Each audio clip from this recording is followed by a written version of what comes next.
Good morning, and thank you for coming to the Policy Committee meeting of the board. We will have public comment if you'd like, Beth, after the meeting. And I think we'll turn it over to Megan Schaefer. Good morning, everyone.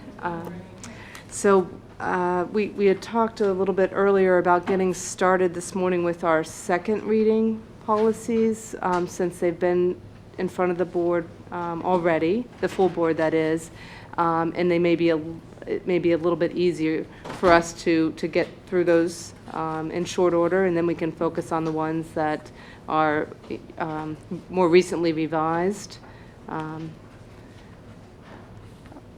Does that work? Okay. So last business meeting of the board, we reviewed policy 007, 107, and 815. And my recollection is that at the meeting, there were no comments or changes from the board at that time. So they're moving forward for a second reading. Is there any discussion we need to have at this point? I just have a question about 007, and I apologize. I did not have a chance to review these prior to the board meeting last time, so I didn't really have a chance to express this sooner, so I do apologize for that. I was looking at the agendas and the public comment periods, and one thing that sticks out to me in our meetings is that we frequently have presentations by the administration, after which the board then votes. And I know generally I'll see that item on the agenda prior to the meeting, so it's on the agenda, and so it would qualify for the speaking to agenda items at the beginning of the meeting. But once the presentation occurs, I have questions. And I know the public will have questions or comments, or something will be presented in the presentation that they did not realize affected the item that we were about to vote on. And so what I'd like to suggest, if possible, if we could add an opportunity for public comment after a presentation upon which the board is supposed to vote, so that if I'm a member of the public watching a meeting and I see an agenda item, I say, oh, that's interesting. And then I hear the presentation and I'm like, wow, I have 5 questions. The board, I want to know whether the board has thought of X, Y, and Z before they vote. So I don't know how other board members feel about that, or whether there's a way we could include that. I think it probably comes under the guide, if we do change it as a substantive change, and then would require another first read. So we're not pressing on approving this, right? There's like no deadline on having. There's no emergency to it, but could you give me an example? I mean, I'm thinking about at business meetings, usually at the beginning, we are not giving an update about a specific item that's going to be voted on. So you're talking about business meetings. I'm talking about business meetings. Right. And so what we try to do, and I'm just trying to be clear about the issue of concern. I'm not objecting to having I people ask understand questions. that. What we try to do is to review items at the education committee meeting that are actionable at the business meeting. And usually at the start of a business meeting, we're giving an update on construction issues, or just the status of things that the board has already approved that we think are of interest to the public. But I don't object. I mean, and I do think that this is probably something that would be fairly rare. Right. Because usually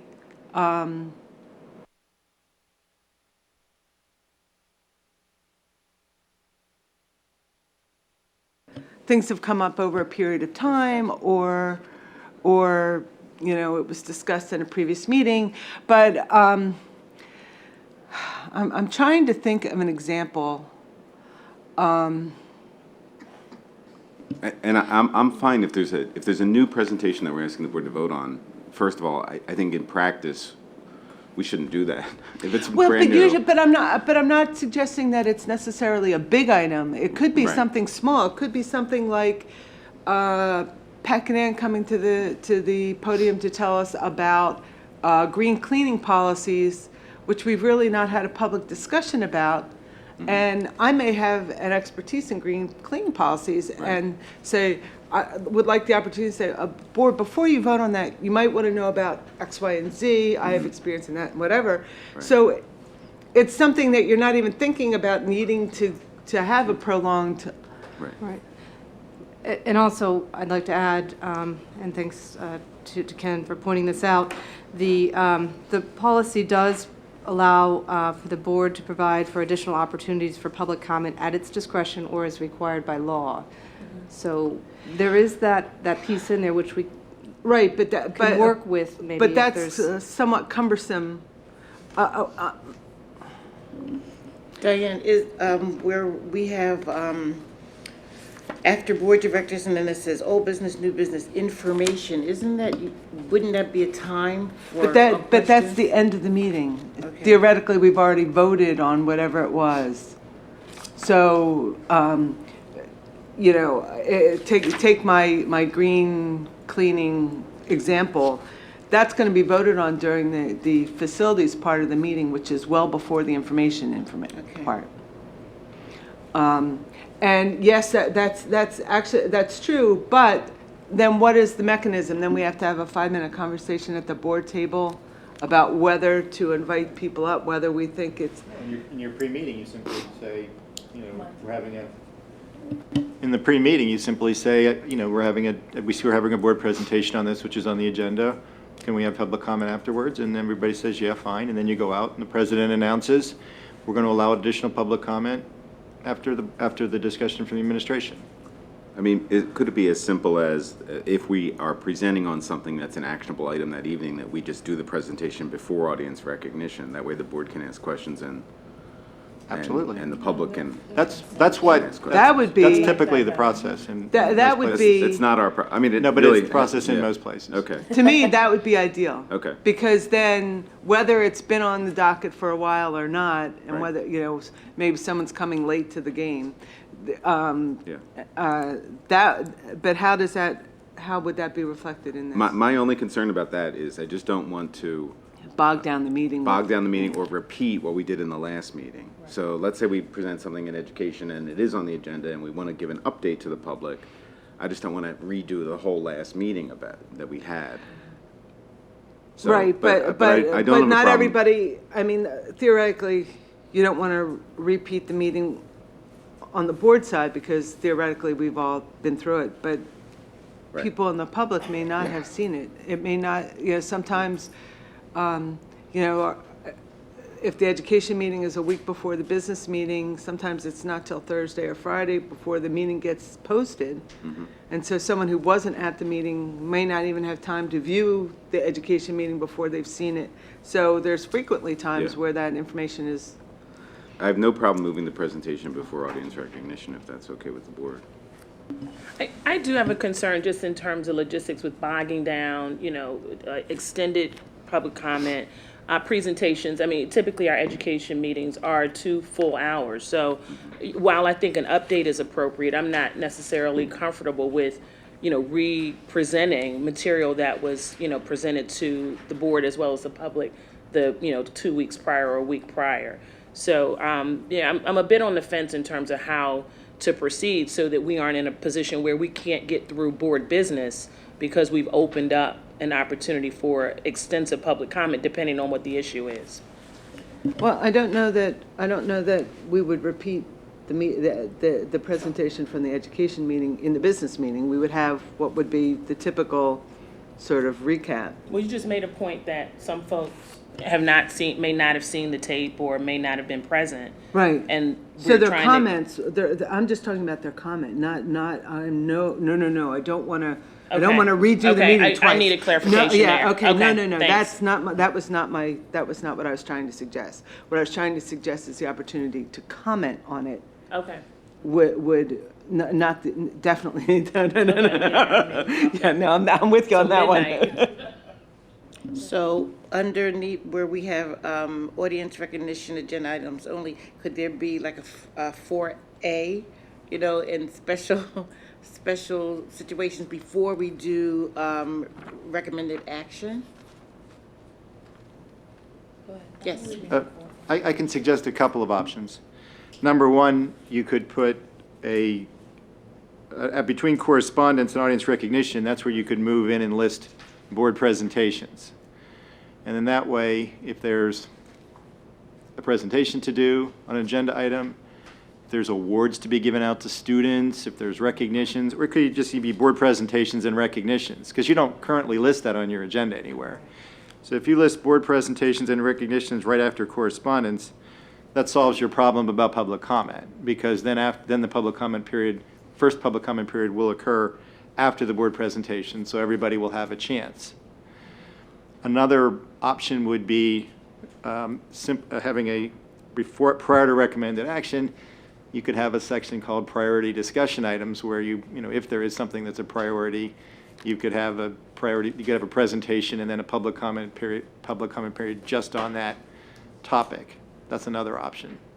But the fact that you don't have a space on your agenda for board presentations and recognitions, by putting it between correspondence and audience recognition, you've solved your public comment issue.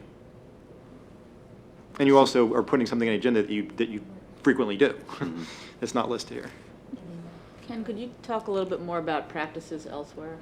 Most common practice I've seen is a section right between correspondence and the audience recognition. The first audience recognition is a section for board presentations and recognitions.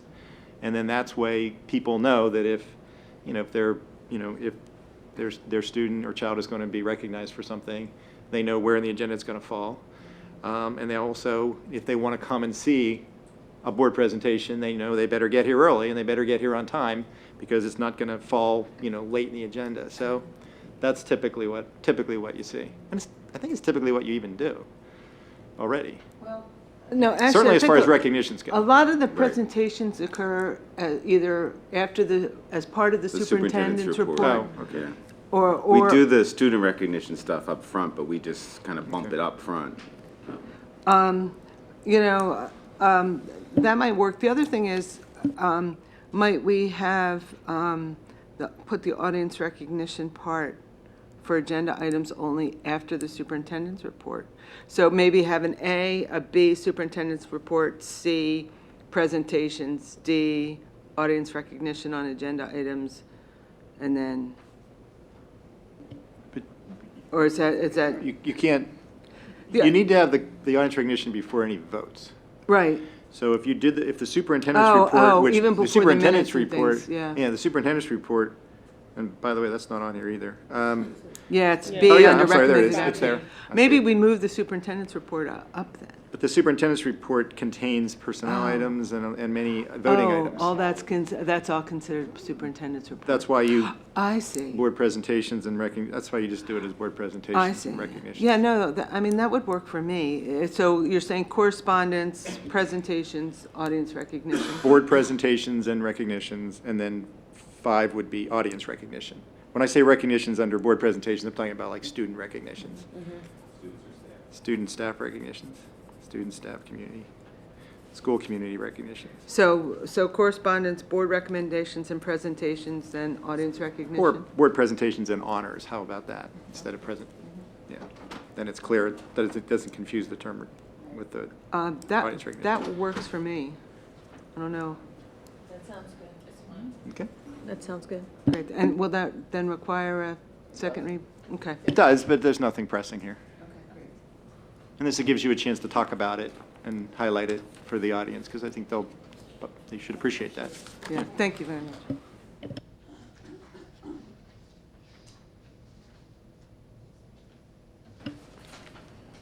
Anything else on those second read items?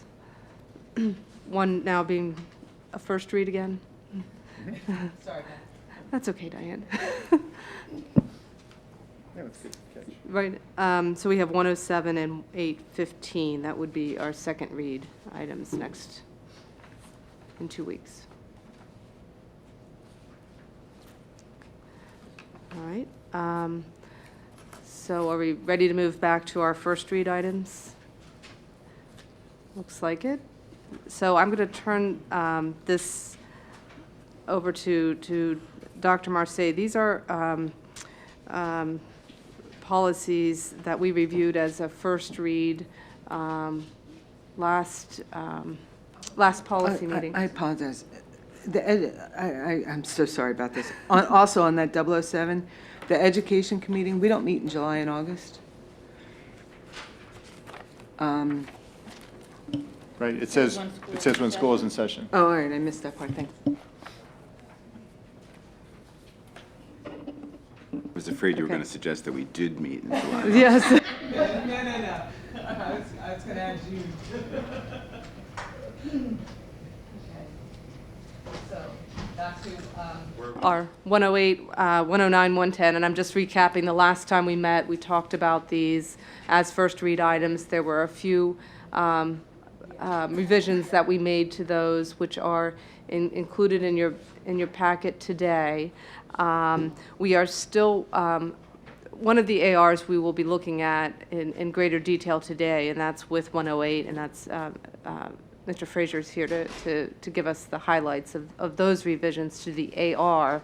But with respect to the ARs for 109 and 110, the curriculum office is continuing to review those as well, and we'll bring those forward when, assuming these move to a second reading, next time those will be presented to the board at that time. So, so Dr. Marseille, to talk to any of the changes that we made to the 108, 109, 110? Sure. In our last conversation, as we went through policy 108, 109, and 110, we, at least I tried to express that this is work that we've been doing for some time in terms of our textbook adoption, and we wanted to make sure that there was language that was revised to address some of the current landscapes, which obviously involves not just hard documents with regards to textbooks. There was conversation around the idea around ebooks or electronic formats, and many of our textbooks, for those who, for the board who had the opportunity to come to some of our curriculum committee of the board meetings when we proposed textbooks, now you'll find that almost every manufacturer will provide an opportunity for some type of electronic version of that particular media. So we, based on last comments, we included some language that would address that textbooks obviously have to, not meaning hard copy books, but include but not limited to electronic formats.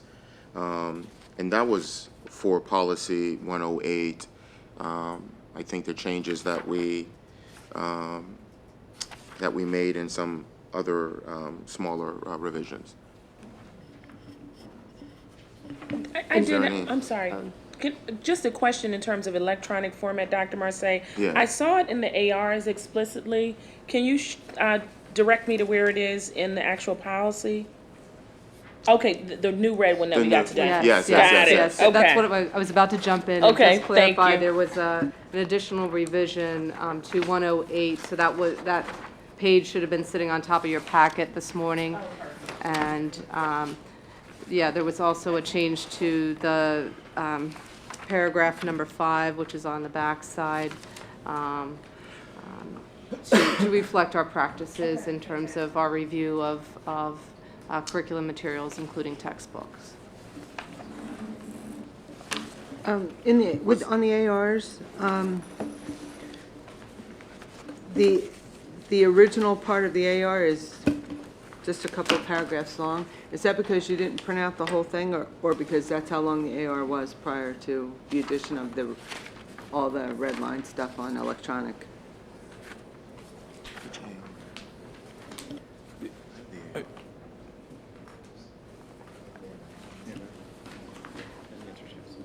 Yes, that was the extent of it. We've been doing, as I mentioned earlier, we made some fairly significant revisions to that.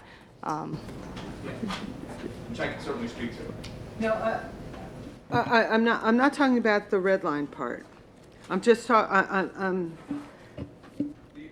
it looks like, it looks like the original AR was only this half a page.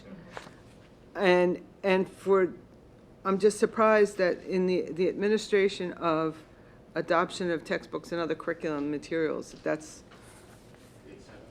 all, yeah. It just seems like the procedures would be, I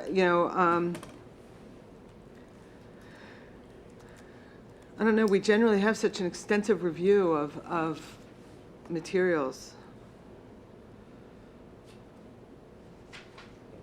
Do you want to, are you, I'm not sure, you want to spell out the I don't specific know details either.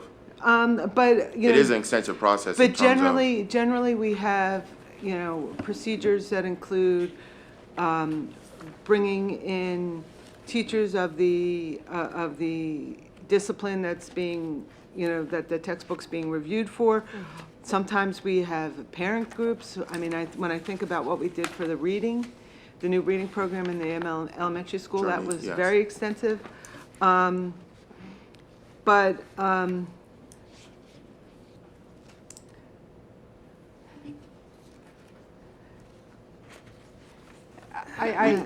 understand what I believe I understand what you're looking for, because in comparison, our AR for 109 that we're working on is pretty comprehensive and does speak to those steps in the procedure.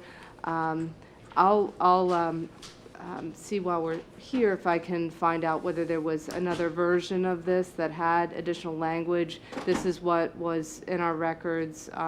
Again, it indicates a review in January of 2012.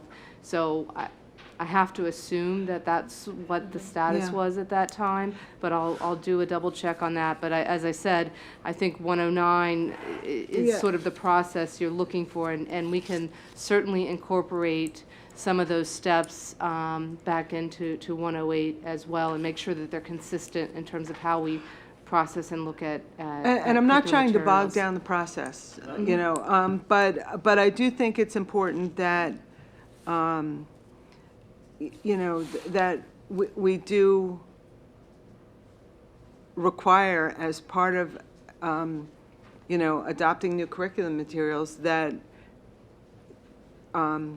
teachers in that discipline be included in the process, and they are by practice, but they're not mentioned in the AR for 108.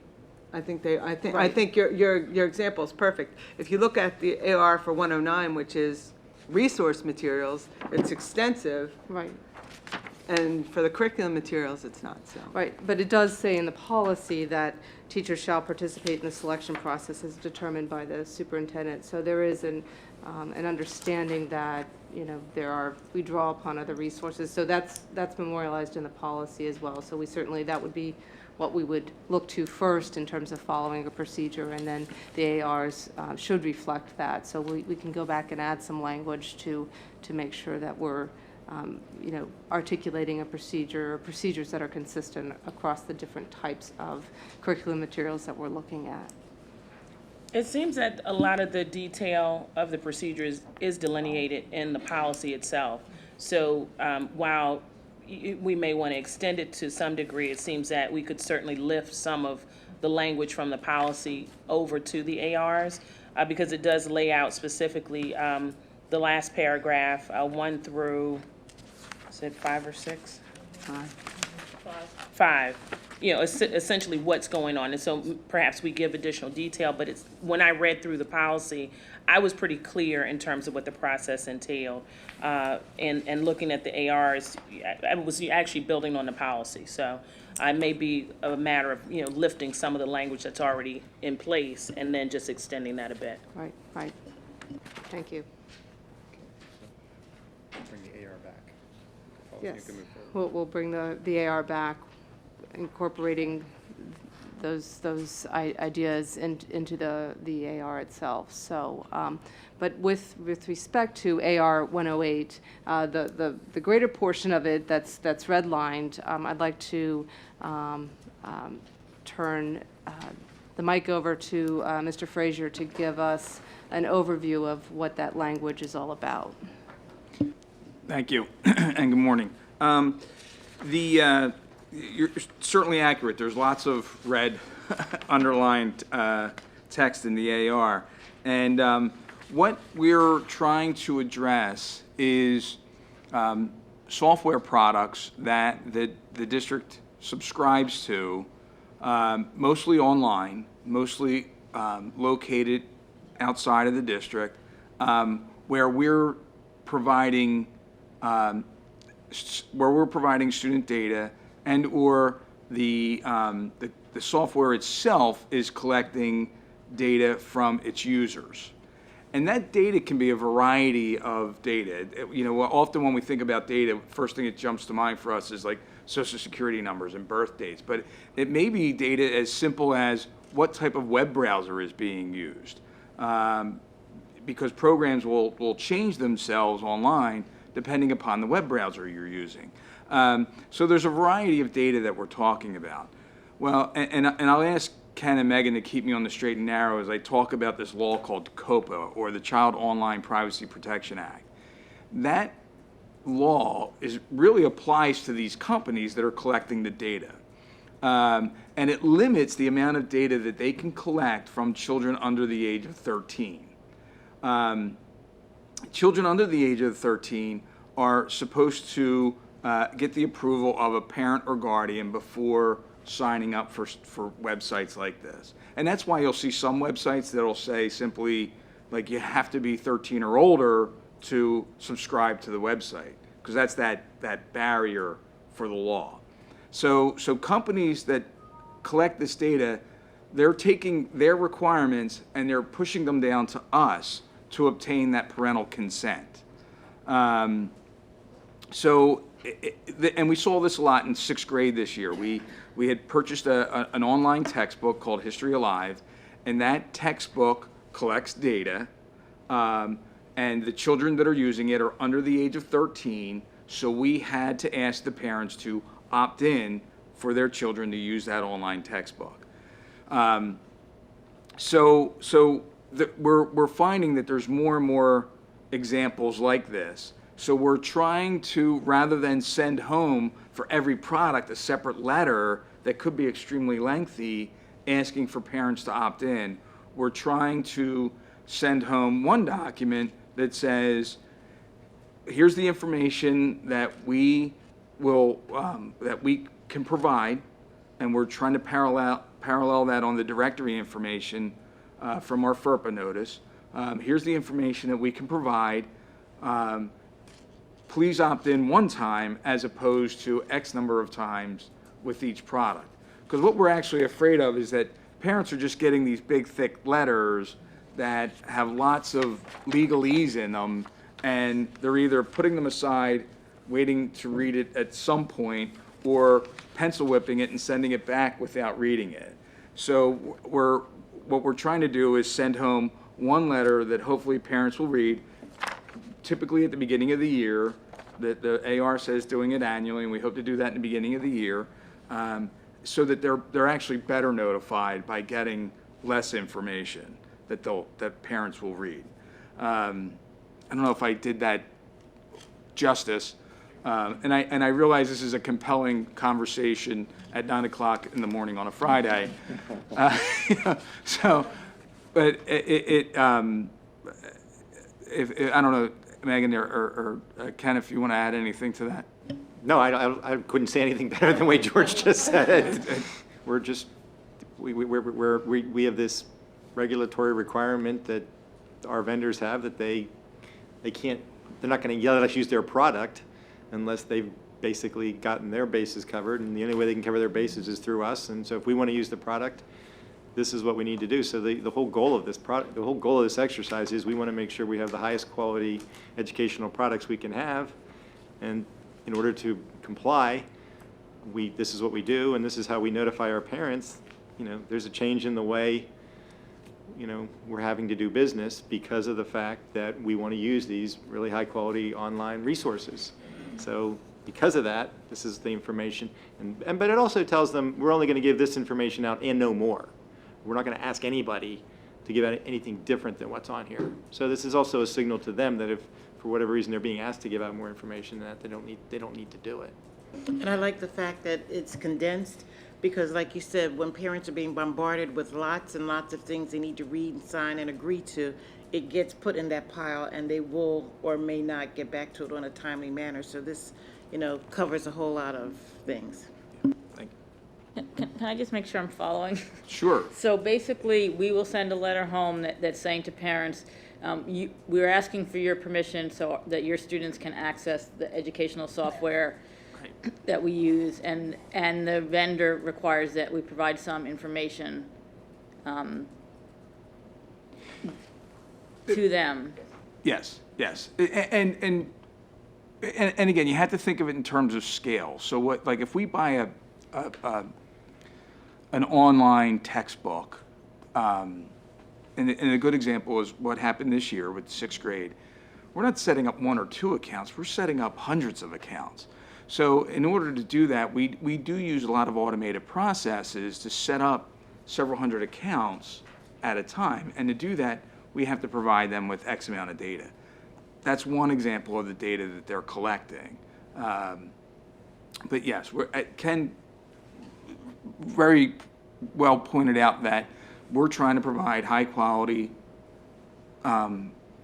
educational products to our students and our teachers, but there's some background that needs to be done in order to use that product.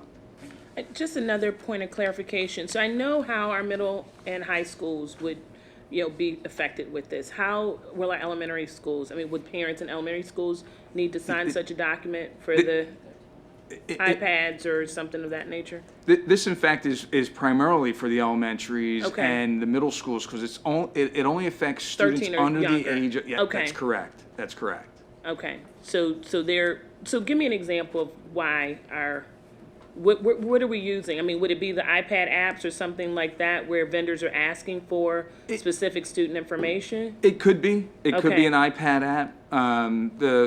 The two that really brought this to the forefront for us was Google Apps for Education Okay, and TCI History Alive, and using the Chromebooks. But they're all middle school examples. That's right. This is all at sixth grade. so the Google Apps is also middle school, right? Correct. Okay. Correct. So it kind of really converged at sixth grade this year, because in the sixth grade social studies classes, we are piloting Chromebooks. Every student in the social studies classroom, there's class sets. Okay. The students have access to these Chromebooks. Well, the Chromebook is a Google product. In order to use the Chromebook, which is similar to a laptop, the students need a Google Apps for Education account. Okay. So right out of the gate, the students need that account. They're under the age of 13. We're providing data, so we needed to send a letter home asking parents to opt in for that. Okay. Right on the heels of that, we sent another letter home because we wanted to use an electronic textbook. We're starting to get into electronic textbooks now. So the TCI History Alive textbook required us to do the same thing. So now the parents got a second letter. Okay. So we can see this really snowballing quickly, and we're just going to inundate parents with documents of legalese, and we're just hoping to make it a little bit smoother and easier. So we're just trying to make sure we cover our bases with the elementary grades in anticipation of us needing to set up accounts for students to be able to use various online resources. And some of the data that these products collect. Okay, thank you.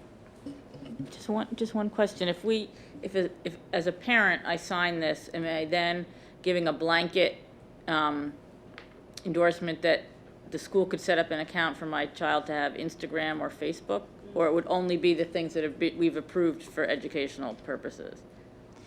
Is there a loophole that could enable students to claim they had parental consent for things that we might not really want, that we wouldn't really want in a school setting? Well, what the intent is with the letter is to list the products that we're talking about. So that would be a very smart 12-year-old that says, that document you signed, that lets me set up a Facebook account, Mom. So. Let me ask a slightly different version of that same question. So, tomorrow a teacher gets a brilliant idea, sees something online. Monday comes in and says, I want to register everybody for this great online service. Is the teacher thinking, I have permission to do that now because I've selected that, or is there a procedure that covers that? Well, and that's policy 816. Policy 816, which I was here not long ago regarding, that's the policy that teachers have to go through. And if there's account set up, and the teacher has to notify the parents via a letter, letting parents know that. This won't change any of that. No, no.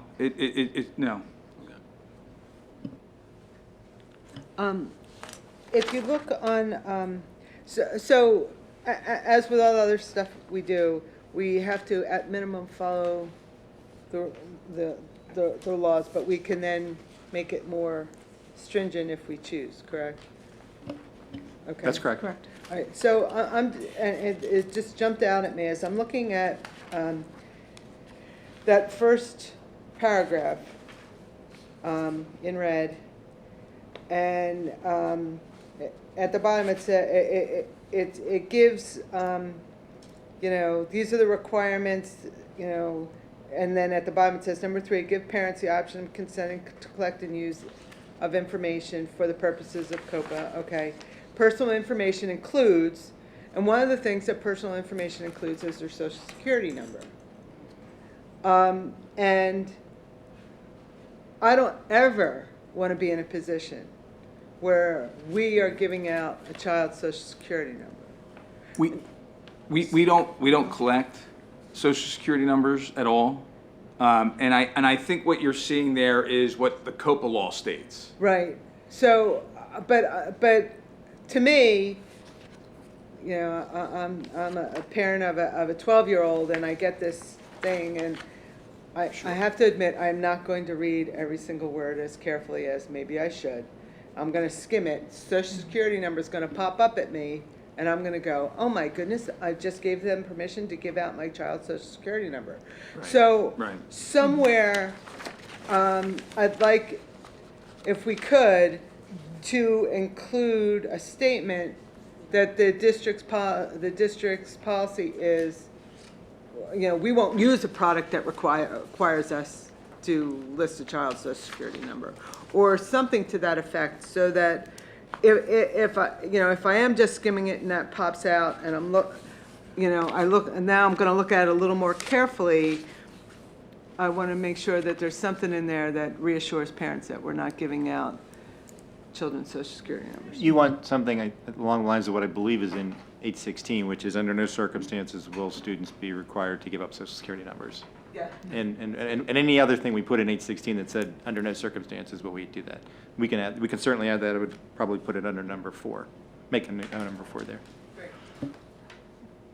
And just back with reference to 816 and the question that was raised about what happens when a teacher goes to set up an account, we may want to also reference in this AR 816 for that, just so we make sure we've covered or closed that loop. Just one other question, George. What's been our response rate in the rollout this year? Was there a problem getting parents to sign the letter? Are most students now able to use the technology? Or are there students who we never got a consent letter, so they can't use the new electronic stuff that goes with the social studies textbook?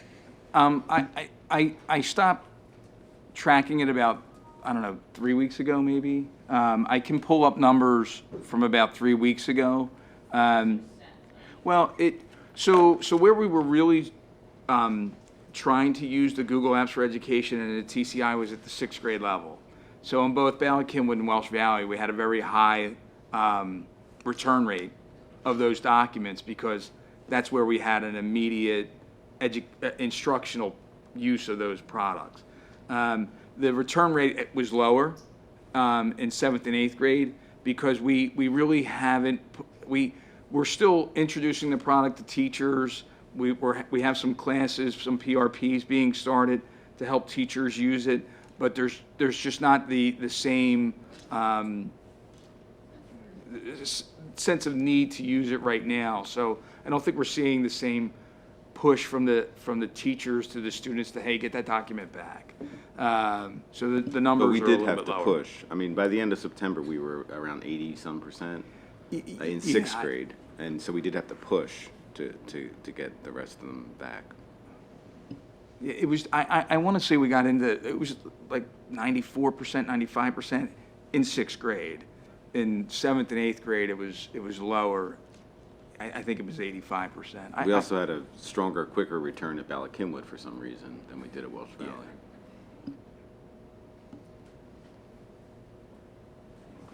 Is there anyone, or are there any groups of people who are excluded from using it at this point that you know of? TCI, for example? Excluded groups. Excluded meaning their parents didn't send it back, or for some reason we didn't get the opt-out or opt-in? I without looking at the numbers, I'm sure there's a small number of students who didn't return it, and there were provisions made for that. There are paper copies of the textbook that are available for those students that did not return a document. So accommodations are being made.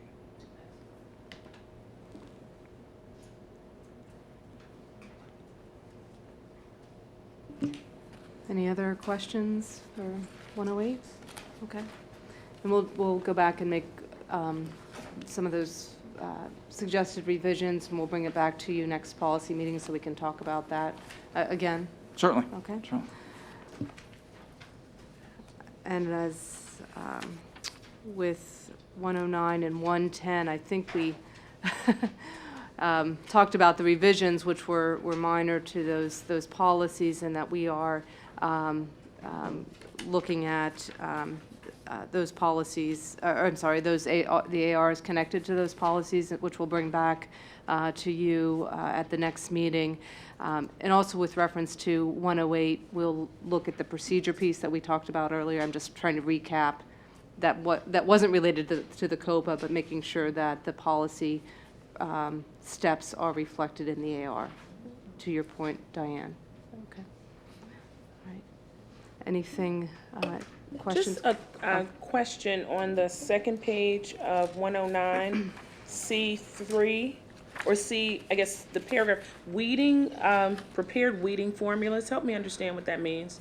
So when we're looking at materials and we're purging what we don't need. So in the first paragraph, superintendent shall establish a schedule and procedures for systematic weeding and updating. And then in C3, second sentence, professionally prepared weeding formulas. Is this something librarians use to kind of purge resources that are no longer needed? Is this terminology that I'm just not familiar with? I can do it in my garden, but I don't usually do it with material. We can use purging if you like. If that's terminology, I'm fine with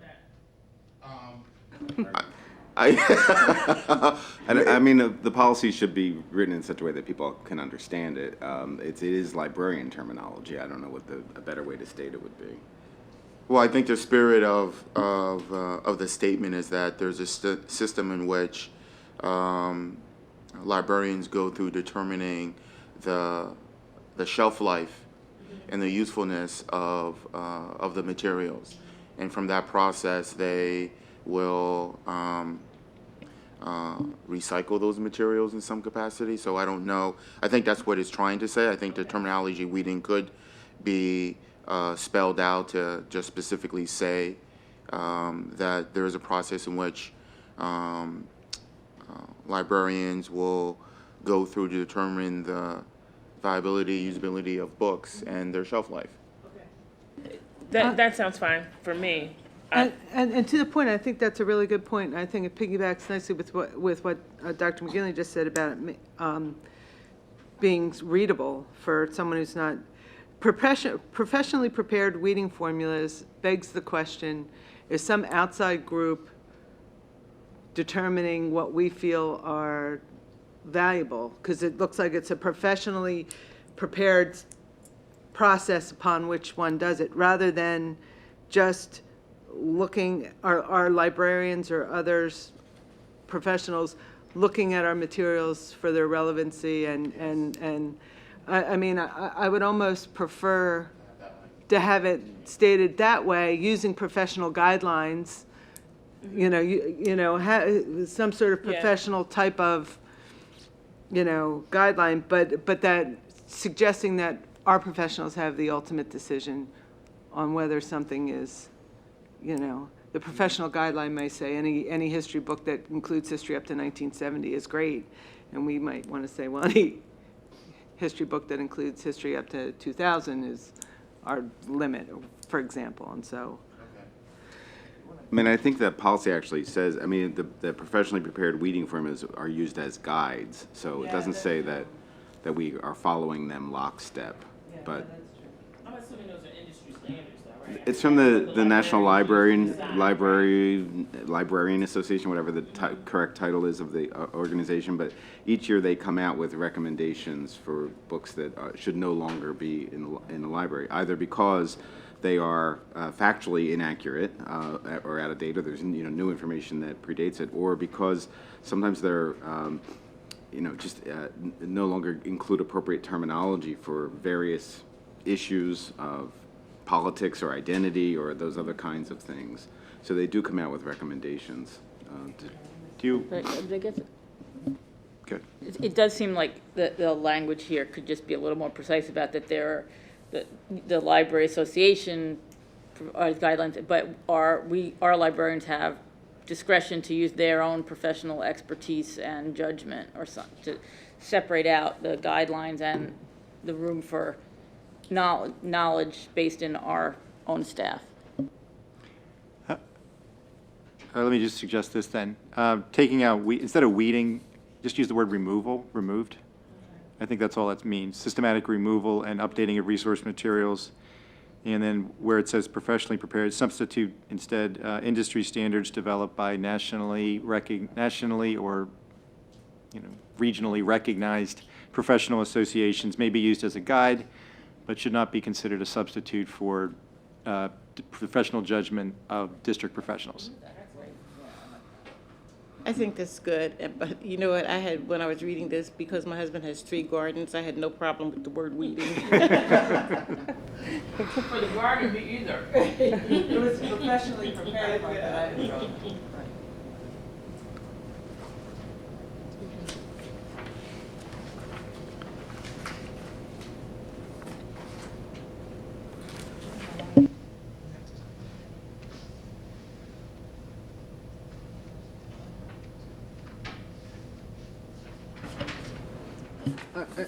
Are we doing 109 and 110 together, or are we doing them separately right now? Well, Talking about them? yeah, we sort of took them together, but let's wrap up 109 if we can. Are there Okay. any other comments, questions on 109?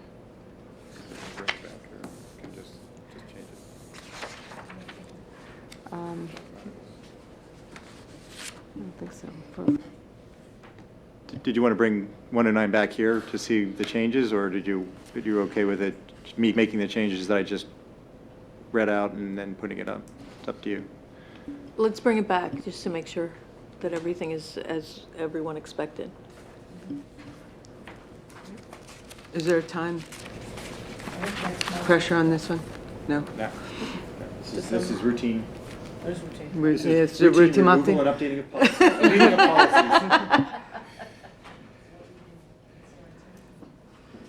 policies. Okay, so we'll have another crack at it next time. With respect to 110, we made a minor revision again as a result of last month's meeting. Are there any other questions, comments with respect to 110? I just have one question, and it's really a question for the AR, not for this, but since you're going to be working on those and bring them back, I might as well throw it out there. In the third paragraph, the last sentence, furthermore, in some courses and extracurricular activities, students may be permitted or required to provide certain supplies or apparel. Will that sort of be outlined in any way in the AR as to how the decision-making takes place in terms of what's required and what's provided, and how do you envision that working? And I'm thinking more in terms of the extracurricular piece than the curriculum piece, because the curriculum piece we kind of do as a matter of course decide, as a part of adoption of the textbooks and whatever else, we decide what's provided and what isn't. But with extracurriculars, it's a little cloudier, and so I don't know. I mean, I don't have an opinion right now on what kind of wording I'm looking for. I'm just asking. Good point, because I was thinking about this as well, and I was very clear on extracurricular activities in terms of, well, are students being asked to bring something in to be able to participate?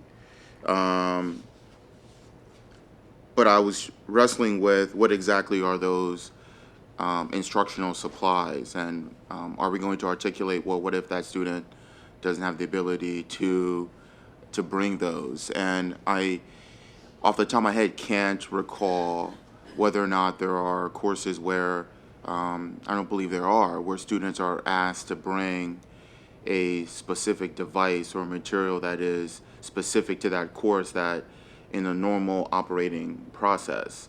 But we'll make sure that that language is There are spelled out. calculators, Yes, I can yes, think yes. of, But we also provide, when there are students who don't have those, like those TS. Right. The next paragraph Yeah.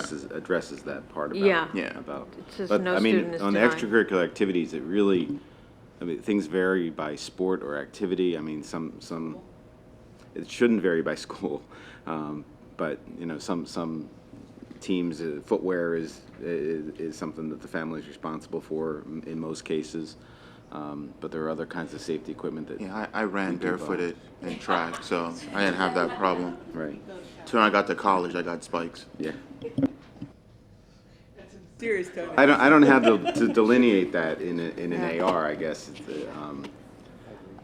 Well, what about special projects? So, in a science class, when you have to do a major project. So my 8th grader had to build a bottle rocket countless times this term. So those are, supplies that students need to be successful in the course. So how do we help students who may not have the access to those materials to be successful? That's a great point. It takes me back to my projects. Yeah, don't remind And me. I'm trying to compare my $3 budget versus other students, and I'm like, oh my goodness, looks like you spent $75 on that project. And I think that teachers try to be extremely explicit and understand that there are students who are going to go and use teachers identify the specific materials, absolutely the essential things that you need, that all students have access to. Beyond that, there are students who go beyond that. But in the merit of the project, teachers are very mindful that the performance of that or completion of that project is not solely graded or based on the fact that one student decided to go to Home Depot and spend $45, $65 adding on to that project, as opposed to teachers coming up with a very generic list of, here are the core supplies that you will need for this particular project. And try to encourage students, though you can be creative, don't go over the top and feel that you need to purchase or acquire additional items. So I think that is explicit in the type of lesson planning that teachers do, the directions that they give to students when they're doing projects to say, if you're doing a bottle rocket, here are 6 items that you'll need to complete this project that they believe every student has. If there are things outside of that, which is rare, we provide those materials to students anyway. Great, thank you. With respect to the language around, that you just pulled up in this conversation, I would propose that instead of, in a policy around instructional materials, instead of using the term extracurricular, we use the term co-curricular, and then talk about extracurricular somewhere else. I'm not sure why that language was used here initially in this policy under instructional materials, because it, to me, is a little bit, I think it's an important conversation to have about extracurricular materials and what supplies students need to bring in order to participate in extracurriculars, but that may be a conversation in a different policy, and we'll maybe frame this as curricular and co-curricular materials as opposed to extracurricular. Any thoughts about making that change? To keep it under instruction. Correct. Okay. So just for my benefit, define the difference between co-curricular and extracurricular. Good.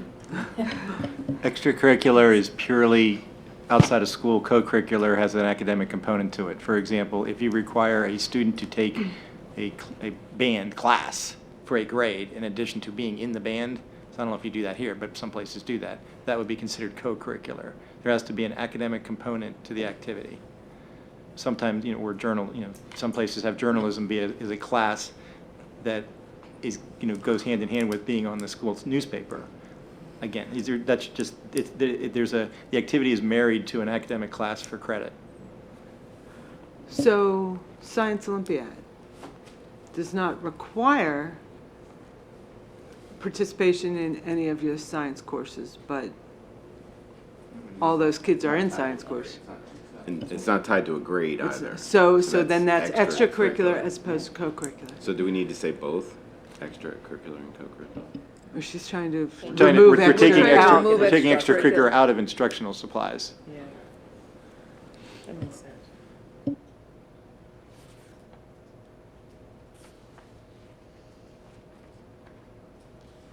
So next month, we'll come up with something that has extracurricular activities in it? Or find look that for- policy?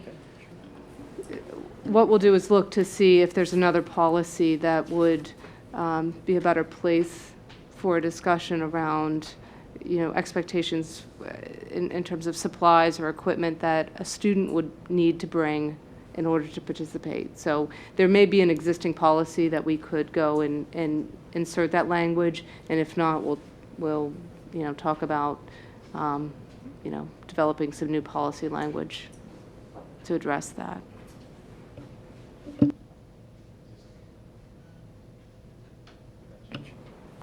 With that change, are we okay to move this forward for first read? Okay. Second read. Yeah, this is up for first read. Instructional. Oh, you're right, it was first read. Are we okay to move it forward for first read?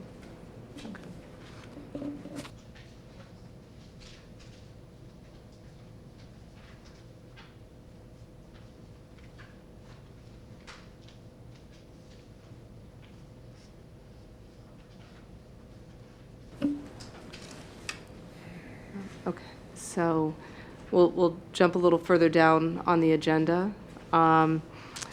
Our AR 216, again, it at this point is still a placeholder. We are still in the process of resolving a piece, or make a decision around a piece relating to testing protocols. So hopefully we can bring that forward, or bring it to resolution within the next policy meeting or two, but we wanted to keep it there. We are using it at this point in time. It's in effect, other than the change that we're looking at around the testing protocols. And then we've already covered the AR 108, but I wanted to highlight that because there were some more significant changes. So we've already taken care of that part of the agenda. So moving on to our discussion items, AR 206. Ken, if you don't mind No, there's- summarizing for us where we are with that. Same as where we were last month. This is, again, a placeholder, waiting for the outcome of the board's deliberations and decisions regarding attendance areas. Once final decisions are made, that AR can then be either updated or, as the case, or left alone, as the case may be, because if the board approves the administrative recommendation, then it'll be left alone. Because it was never changed in 2009.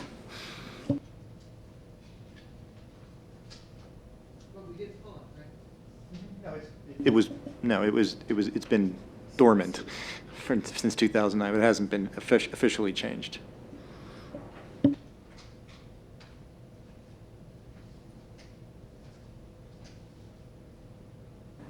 All right, and then the last item under discussion is our bullying policy and the related AR, and again, I'll turn to Mr. Roos to discuss that.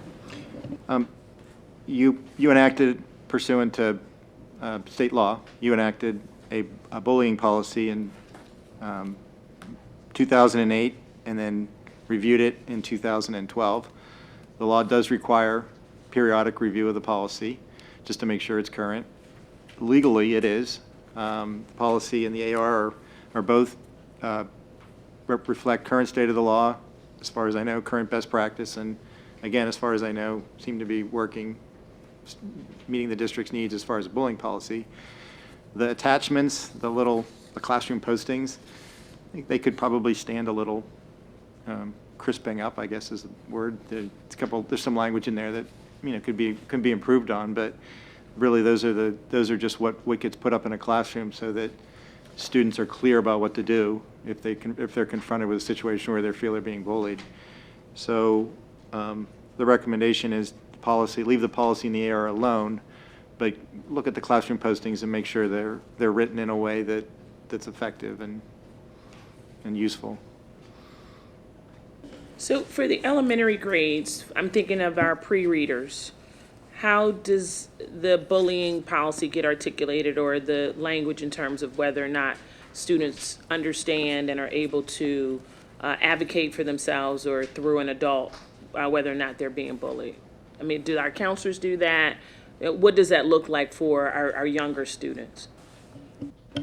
For our younger students, I think there's a lot of time devoted to walking through what that looks like. So at every grade level, you'll have opportunities where guidance counselors will meet with groups of students to kind of walk them through age-appropriate language around what that really means across K through 12, and I think we do a good job of doing that.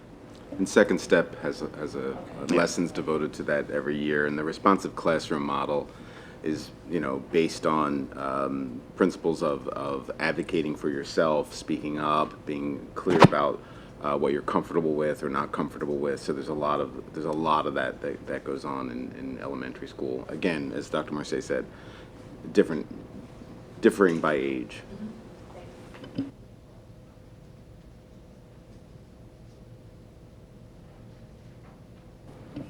Any other questions or comments? I guess just Dr. Marseille, do you have any suggestions or anything about the things that get posted in the elementary, middle school, or high schools? Or you think they're good as is? No, for right now, I think I'm satisfied with the language the way it's written. Can I just point something out again? It just popped into my line of vision. Under the high school classroom posting, a student is bullying you, or if he or she intentionally or repeatedly, if you look at the last one, it says, makes you feel like uncomfortable to attend school. That's high school language, right? So perhaps we pull out that like there. Student language so they can understand it. So I didn't read them all, but that one caught my eye, so maybe we just take a quick look and. We also, just on the issue of bullying, you know, we've had good success with Olveus in the middle schools, and recently Dr. Wexler and Mr. Marta went out and are certified national trainers now in the Olveus model, and Olveus has a high school model that we intend to implement in the course of next year. And it's very current, it's very vibrant, it really addresses a lot of the dating issues and appropriate relationships and those kinds of things, and we're really excited about bringing that in. We wrestle with so many priorities, balancing it, but having Dr. Wexler and Mr. Marta now trained gives us a little more flexibility in terms of how we can keep the model going at the middle school and start this new model at the high school. So we're pretty pleased with that, and we got a grant for half of that training from the state.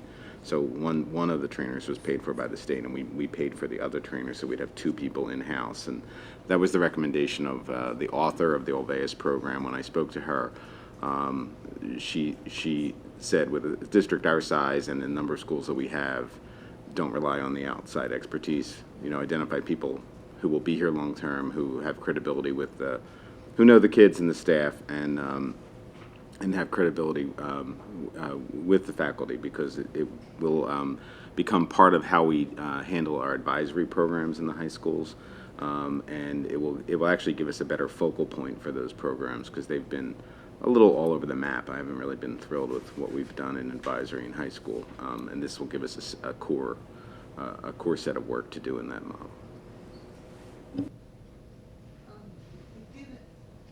Given what's happened in the news recently, in particular down in the Miami Dolphins and whatever, do we train our coaches? I know we talk about hazing. There was a big thing a couple years ago about hazing in the athletic teams, but I don't know that we specifically do anything on bullying. And should we, at least maybe in the policy, we talk about staff, but I almost feel like we should specifically mention coaches as well, so that we make sure that our coaches are exposed to and knowledgeable about our policies regarding coaches and extra and our extra and co-curricular. If we have outside people who come in to help with those things, that they're aware of what our policy is in this.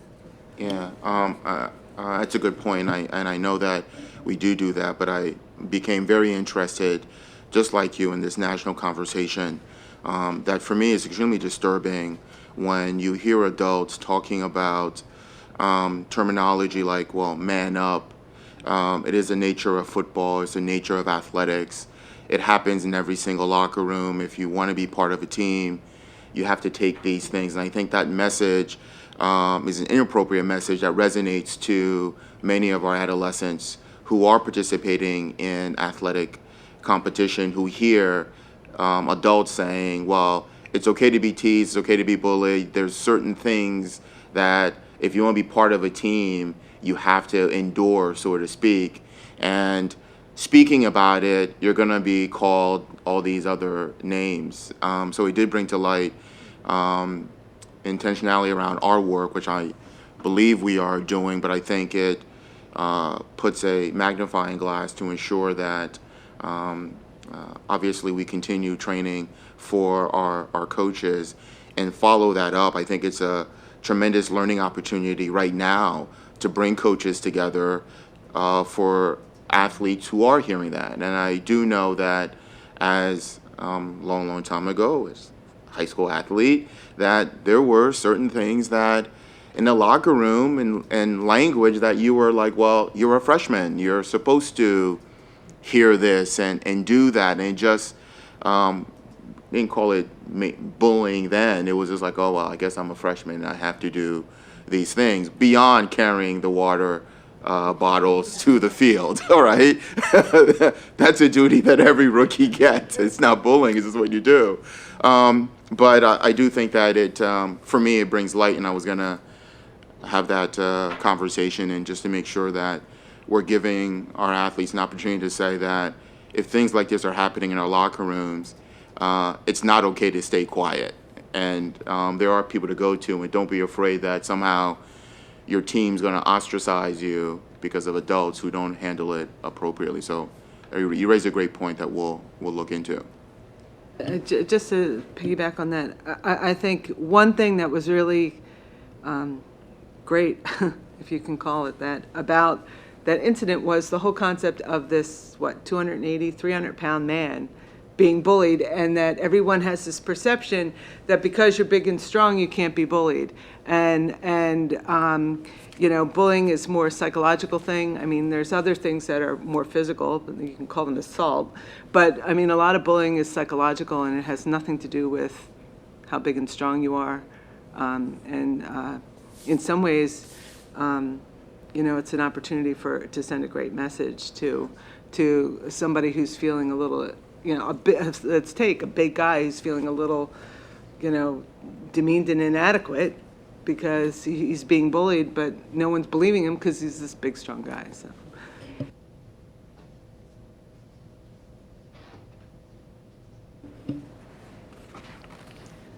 Okay, anything?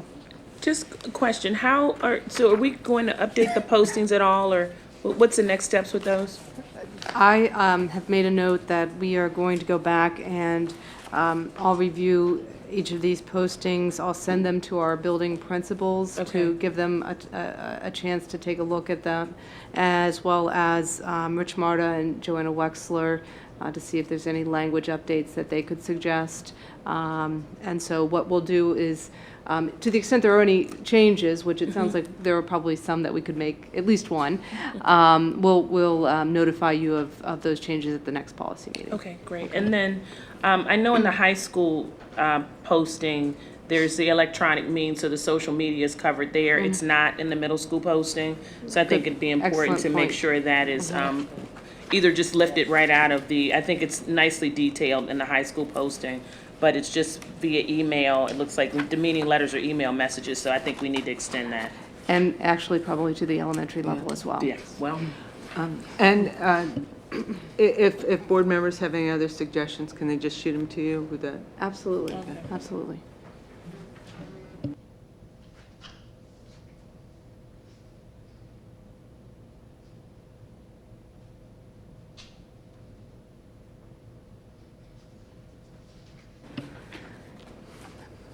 Any other comments on that last item of business?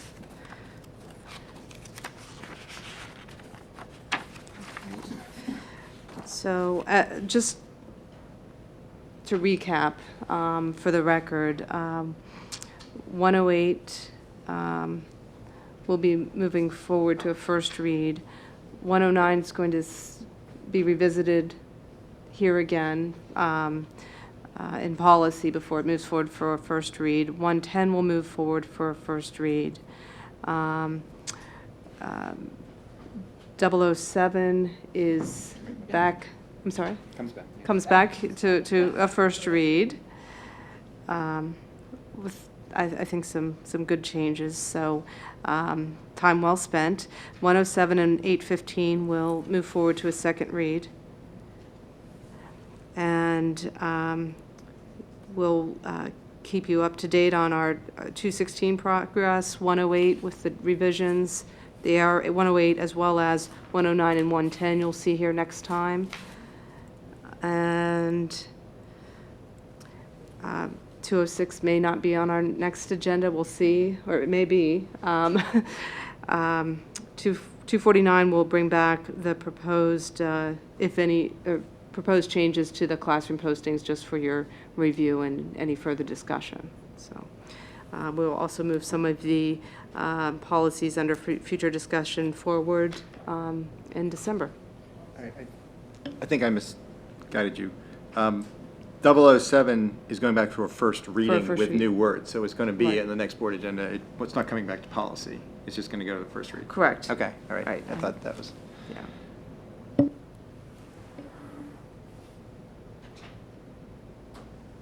Okay, the next meeting of the policy committee will be December 6th at 8:30 a.m. Oh, yes, public comment. Would you come up to a microphone? This is being recorded. Hi, Maureen O'Leary from Narberth. I have a question. What's the difference between textbooks and basic textbooks in 108? And I also wondered what curriculum materials were because it's never defined.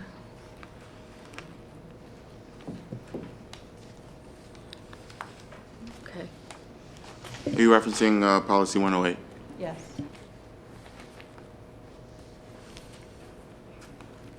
The bullets, there's no bullets, but where you'd see a textbooks, basic textbooks, Basic textbook is the core book for a course. I mean, traditionally, if it was a social studies class, it's the American history book, and the other materials that are supplied that kids don't use for the entire year are usually thought of as supplemental or additional texts. So what's a textbook?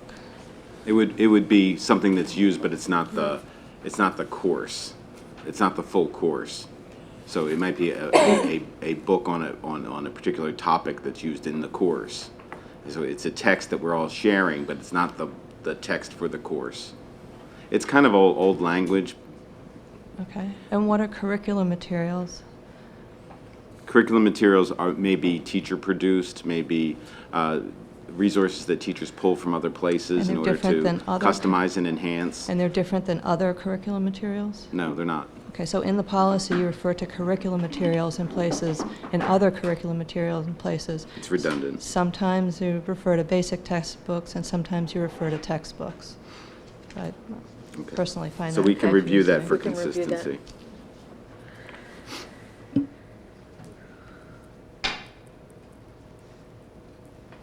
Also, there are definitions, and you may not have that, Maureen. We have definitions of textbooks, basic textbooks, supplementary textbooks also. So I don't know if you're privy to that one. Yeah. Yeah, she has it. Do you want that to come back then, or try to clean that up and have it come back? To 108? Yeah, Yeah, that would be great. sure. Come back to the committee or clean it up before it Clean it goes up. for a first read? Clean it up before it comes for a first read. Doesn't really need to come back for the committee, just try to be consistent. Right. I mean, one way to do this is simply to be rename the policy adoption of curriculum materials, and then stop. That way we don't need to refer, we would only refer to textbooks and basic textbooks when we only talking about those. But curriculum materials would be defined as textbooks, including basic textbooks, plus supplementary textbooks, plus anything else that the teacher uses. If that's okay?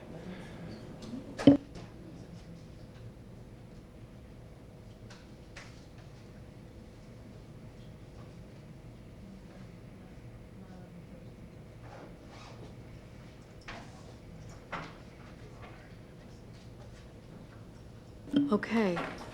Now that we've had public comment, I think that the next policy committee meeting is December 6th at 8:30 in this room, and the meeting is adjourned.